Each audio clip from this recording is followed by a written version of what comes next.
So welcome back. It's still Business Morning on Channels Television. Right now we will be talking about works and housing, two critical sectors of the Nigerian economy that have emerged alongside the power sector under Mr. Babatunde Fashola. And joining me to take a look at what the minister should be doing in respect to providing affordable housing for Nigerians and, of course, ensuring that we have infrastructure in place for our roads, for our waterways, for our ports, and everything that requires building infrastructure in the country. We have with us in the studio the second vice president of the Nigerian Institute of Building.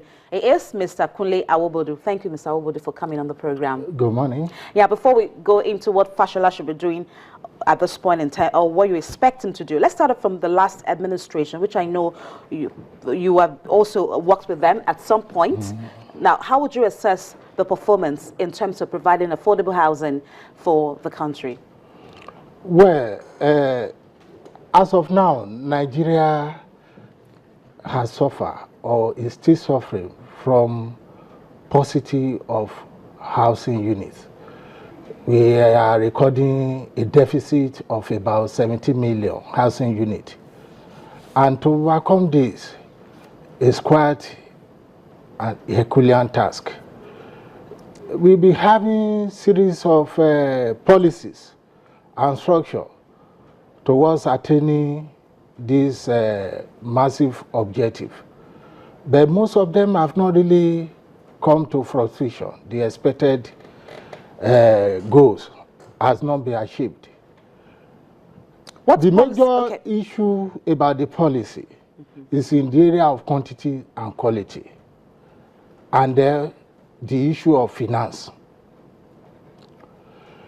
The last administration promised 400,000 housing units per annum under transformation agenda. It did not really materialize. And earlier, during Yaradua time, we were having 7-point agenda, and shelter was very prominent there. But the same fate, what could be supplied in the area of housing unit was not sufficient. And that took us back to the time of Shagari regime, or administration, when 2,000 housing units were proposed per annum. But it was still very far from what we expected to solve that shortage. And the housing units that were provided were not appropriately located.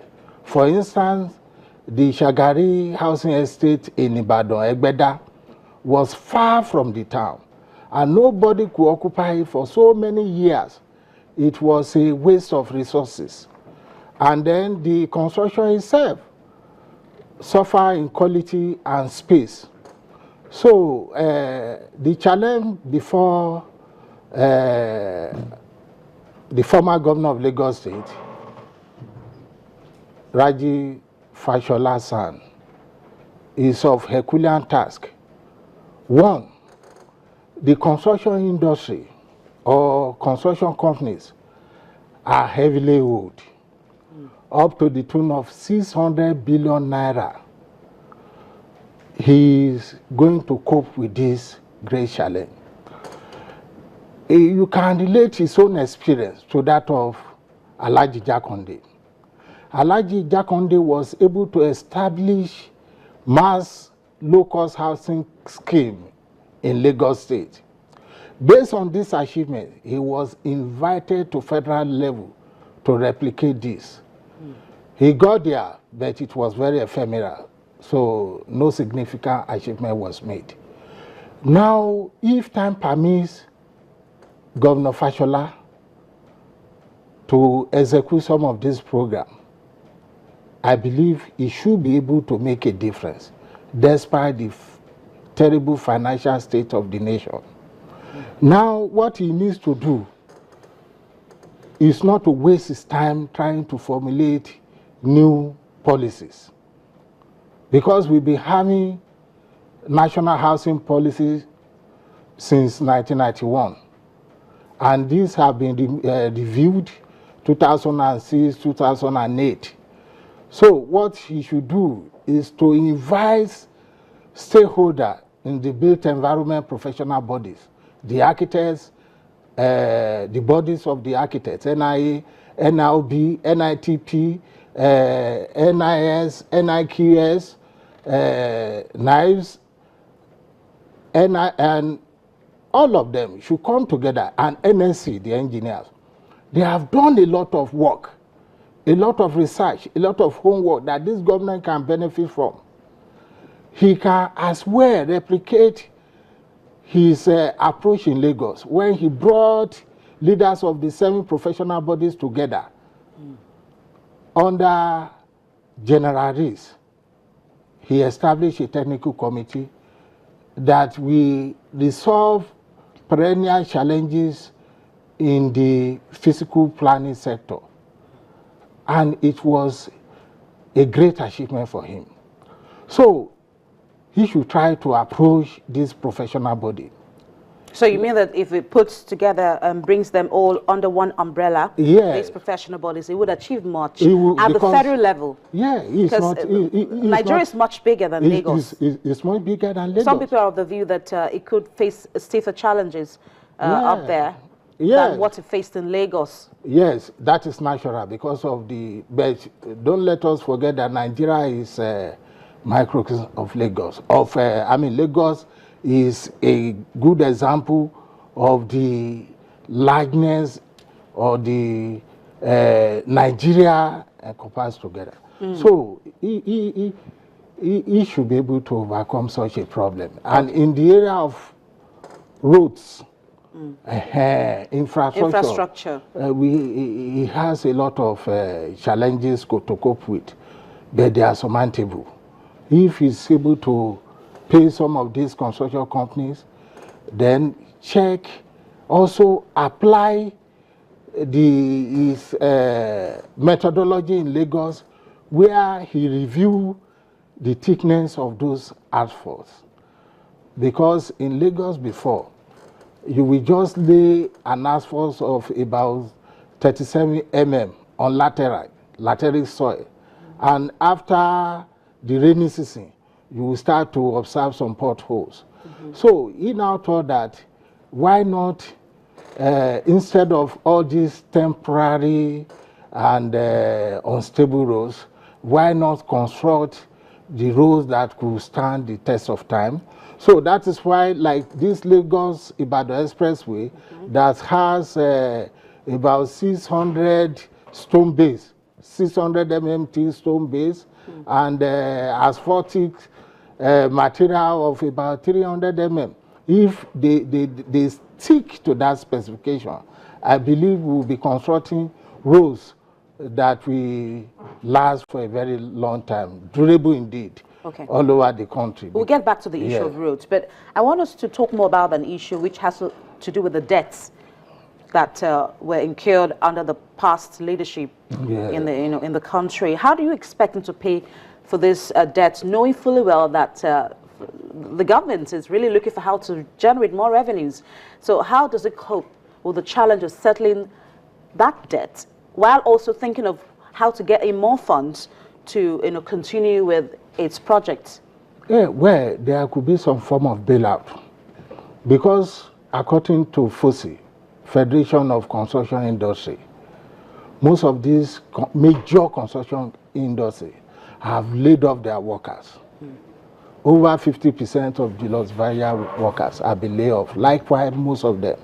Federal government is owing over 300 billion naira. So there should be some form of bailout. They should investigate the money being owed. If they were overinflated contracts, that could be addressed. But definitely, there is no pretensions about it.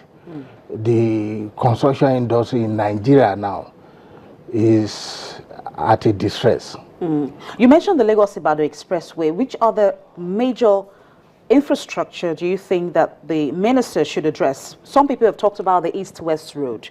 What do you think? It's quite important, but The East-West Road, there have been a lot of political talks, lip service over the project. It dragged on for long, and that was why some of these projects, corruption is never far from them. Because in Nigeria, we discovered that what should cost us just a minimum of 100 will be tripled. And these are the things we're supposed to investigate so that people can benefit fully from all this infrastructural development if they are well financed. Now, okay.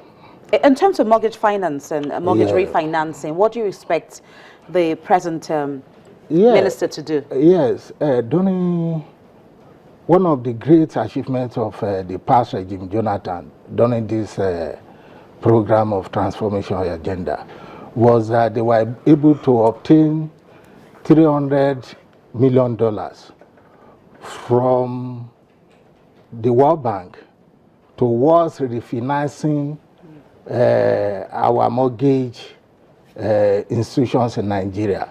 Such an amount attracted no interest rates and will be paid over 30 years. Very convenient.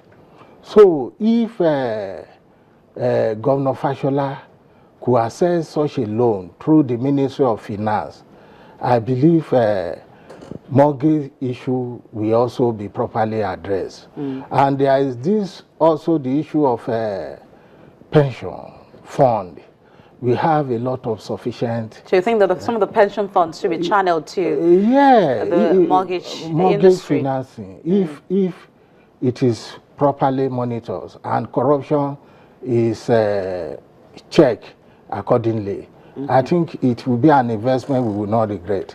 Okay, I just want to ask you one more question, and that has to do with our mortgage banks. Now, this is an issue that I think it may have to work with the finance minister to ensure that these mortgage banks are up and running. What do you think it should do in that respect? Because mortgage banks are also very important in terms of having to ensure that our mortgage industry are viral.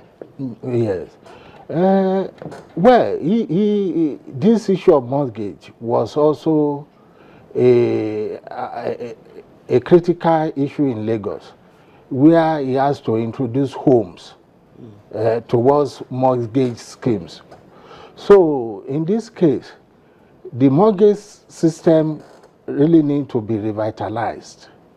It has to be under studies. All those bottlenecks, administrative bottlenecks, we have to be analyzed and then avoided. Majorly in this area, what we have is palpable dichotomy between policy formulation and policy implementation. So the mortgage scheme, I'm sorry, based on the past problem of corruption, is not an easy road to hoe as of now. I believe with financial experts, you'll be able to overcome that challenge. All right, on that note, thank you so much for coming on the program. Mr. Kunle Awobodu, the second Vice President of the Nigerian Institute of Building. Thank you so much for your time with us. It's a pleasure. It's a pleasure. When we come back from the break, it's a final lap of the program. We will be taking a look at the case for microfinancing, of course, having to provide economic safety nets for small businesses in the country. Please stay with us.